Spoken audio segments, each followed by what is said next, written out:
আসসালামু আলাইকুম। নতুন আরও একটি দিনে আরও একটি নতুন ব্লগ ভিডিও নিয়ে আপনাদের মাঝে হাজির হয়ে গেলাম। দেশ এবং দেশের বাইরে কাছে বা দূরে যেখান থেকে বসে আজকের এই ভিডিওটি দেখছেন, আশা করছি সবাই ভালো আছেন। আলহামদুলিল্লাহ, আমরাও বেশ ভালো আছি। আজকে আবারও ফিরে এলাম নতুন একটি ভিডিও নিয়ে। যারা এই ধরনের ব্লগ ভিডিও দেখতে পছন্দ করেন, আশা করছি তাদের কাছে আমার আজকের ভিডিওটিও বেশ ভালো লাগবে।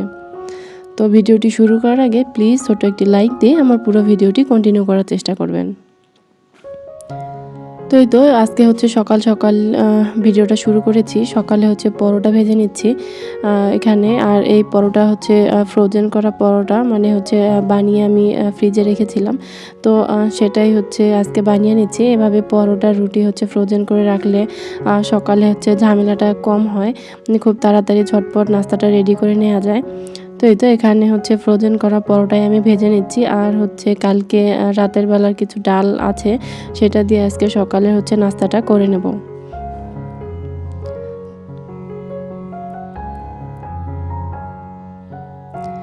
তো এভাবে করেই হচ্ছে পরোটাগুলো আমি ভেজে নিচ্ছি। ভেজে নিয়ে অফ ক্যামেরায় হচ্ছে নাস্তাটা করে নিয়েছি।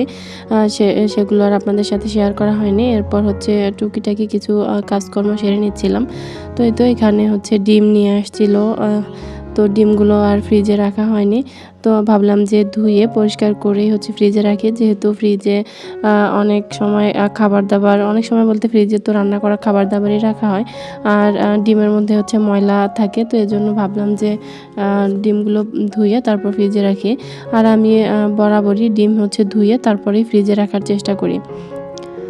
তো রান্নাবান্না শুরু করার আগে এদিকে হচ্ছে বেডরুমে চলে এসেছি। তো ভাবলাম যে বেডরুমটা গুছিয়ে ঝাড়ু দিয়ে নিয়ে তারপর হচ্ছে রান্নাবান্নাটা শুরু করব। তো রুম গোছানো থাকলে মনে হয় যে অনেক বেশি শান্তি কাজ করে। মনে হয় যে অর্ধেকই কাজ কমে গিয়েছে। তো এখানে হচ্ছে আমি বিছানাটা সুন্দর করে গুছিয়ে নিয়েছি। তো আপনারা দেখতেই পেলেন। যেহেতু ২ রুমের ছোট্ট একটা বাসা নিয়েই হচ্ছে আমরা থাকি। তো ২ রুমের মধ্যে একটাই হচ্ছে আমার বেডরুম। মানে এক রুমেই হচ্ছে একটা বেড আছে, অন্য রুমে কোনো বেড নাই।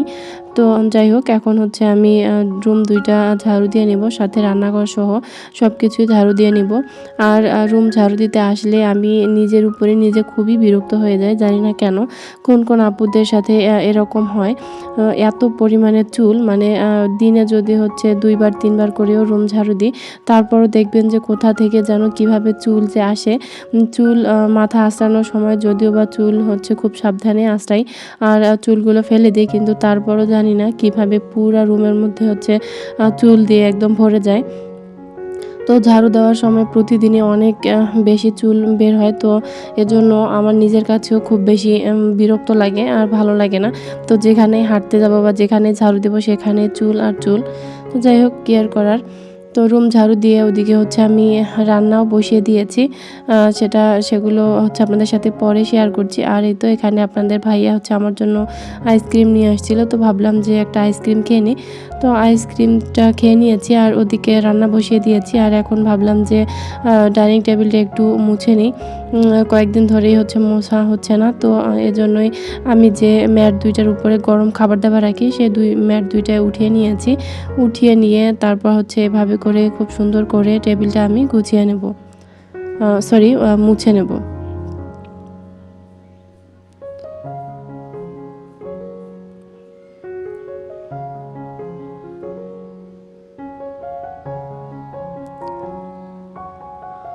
তো এভাবে করে টেবিলটা মুছে নিয়ে আবার ম্যাট ২ টা আমি বিছিয়ে দিচ্ছি। এই ম্যাট ২ টার উপরে হচ্ছে গরম খাবার-দাবার আমি নিয়ে এসে রাখি। আর আমার কাছে আরও ম্যাট আছে, সেগুলো আর বেছানো হয়নি। আমি ২ টাই আপাতত ইউজ করছি। তো এই তো ম্যাট ২ টা বিছিয়ে দিয়েছি। দিয়ে সুন্দর করে টেবিলটা ক্লিন করে নিয়েছি। ২-১ দিন পরই হচ্ছে এগুলো ক্লিন করতে হয়। না হলে হচ্ছে অনেক বেশি ময়লা হয়ে যায়। আর ময়লা হলে তো কারো কাছেই ভালো লাগবে না, তাই না?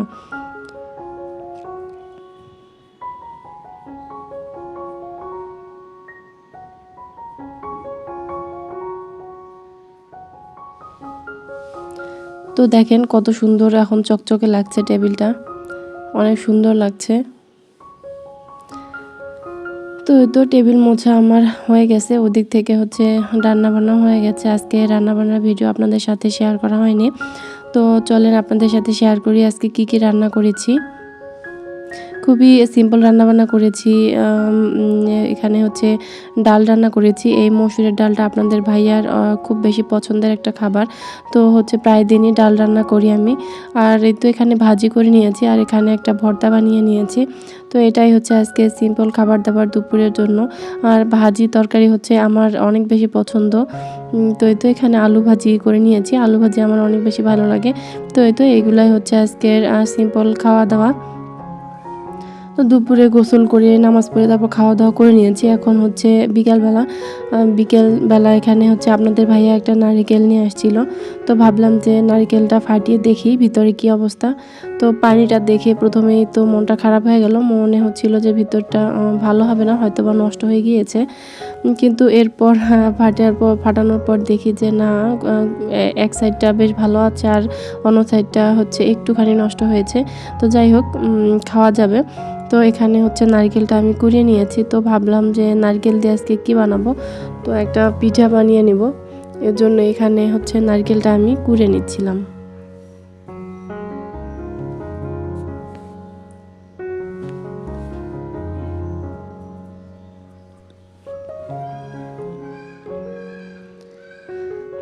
তো এই তো নারকেলটা কুড়িয়ে নিচ্ছি, আর ওদিক থেকে আমি দুধ ভিজিয়ে রেখেছি। এই পিঠার জন্য নারকেল, দুধ, আটা এগুলোই লাগবে।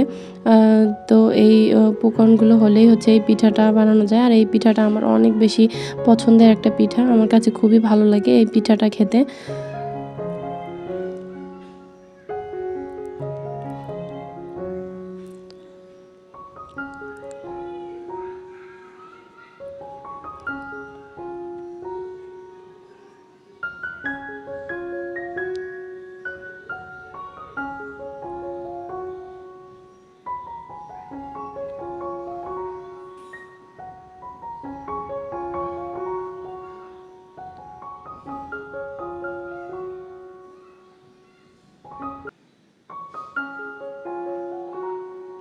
তো এই তো হচ্ছে নারকেল আমার কুড়িয়ে নেওয়া হয়ে গিয়েছে। তারপর হচ্ছে এখানে আমি চুলায় দুধও বসিয়ে দিয়েছিলাম। দুধের মধ্যে সব ধরনের মশলা দিয়েছি যেগুলো লাগে, তারপর চিনিও দিয়েছি। দিয়ে এখন হচ্ছে আমি কাইটা বানিয়ে নিচ্ছি। তো এই তো এভাবে করে কাইটা বানিয়ে নিয়ে তারপর হচ্ছে পিঠাগুলো বানাবো। আর এই পিঠাগুলো বানানোর জন্য হচ্ছে মানে ছাঁচ দেওয়ার জন্য কলা গাছের হচ্ছে একটা উপরের যে অংশটা থাকে সেটা লাগবে। তো আপনাদের ভাইয়া সেটাও আমাকে এনে দিয়েছে। তো যাই হোক, এখন হচ্ছে কাইটা বানিয়ে নিয়ে তারপর সুন্দর মতো পিঠাগুলো বানিয়ে নেব। যে কোনো পিঠা ভালো মন্দ কিন্তু নির্ভর করে কাইটা করার উপরেই। তো এই তো তারপর আমি সুন্দর করে কাইটা করে তো এখানে পিঠাগুলো বানিয়ে নিয়েছি। দেখেন মাশাআল্লাহ কত সুন্দর হয়েছে পিঠাগুলো, দেখতেও সুন্দর লাগছে। আর আমার কাছে তো এই পিঠাটা খেতে অনেক বেশি ভালো লাগে। তো যেহেতু আমি অনেকগুলো বানিয়েছি, তো সবগুলো তো একদিনে খাওয়া সম্ভব না। তো এখানে আমি বক্সের মধ্যে রেখে দিচ্ছি। বক্সে করে ডিপ ফ্রিজে পিঠা সংরক্ষণ করা যায়, যখন ইচ্ছা বা যখন খেতে ইচ্ছে করবে তখন বের করেও এই পিঠাটা খাওয়া যায়। তো এই তো এখানে হচ্ছে আমি বক্সের মধ্যে ভরে নিয়ে ফ্রিজে রাখবো, আর কিছুটা ভেজে নেব এখন খাওয়ার জন্য। তো এই তো তারপর ফ্রিজে রেখেছি আর ভেজেও নিয়েছি। তো এই তো এখন হচ্ছে আমি খেয়ে নিচ্ছি। অনেক বেশি মজার, আমার পছন্দের একটা পিঠা। তো আপনারাও এই পিঠা বানিয়ে খেয়ে দেখতে পারেন। তো আজকের ভিডিওটি কেমন লাগলো জানাবেন অবশ্যই।